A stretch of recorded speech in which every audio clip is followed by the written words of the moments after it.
லோனுக்கு அப்ளை பண்ணியிருந்தோம். இன்னைக்கு ப்ராசஸ் ஆகும்னு சொன்னாங்க. மணி 5 ஆகுது.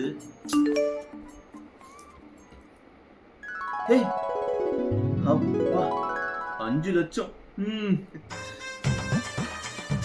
பிரான்சைஸ் எடுக்கிறோம், கடையை திறக்கிறோம், பிசினஸ் பண்றோம், பணக்காரன் ஆகிறோம்.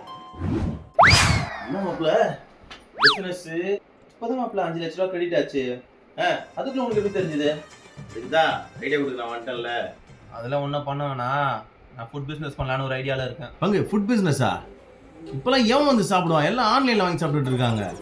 ஆமாம்ல, நானே ஆன்லைனில் ஆர்டர் பண்ணி தான் சாப்பிட்றேன். அப்படியா? இந்த பிஸ்னஸ் வேலைக்கு ஆகாது. சரி, நான் ஆர்கானிக்காக ஜூஸ் கடை ஆரம்பிக்க போகிறேன். பங்கு ஜூஸ் கடையா? இது வெயில் காலம் ஓடிடும், மழை காலத்தில் வேலைக்கு ஆகாது, லாஸ் ஆகிடும் பங்கு. அதனால் அது வேண்டாம். கரெக்டியா?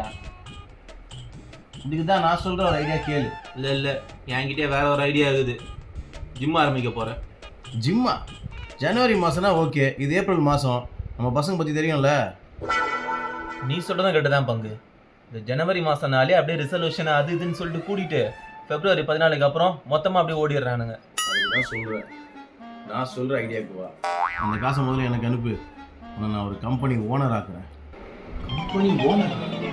ஷேர் மார்க்கெட்டு பங்கு.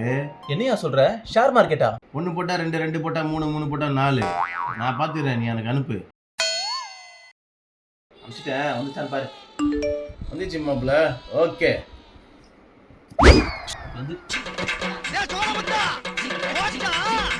என்னடா காசு அவங்களே காணாம போயிட்டா?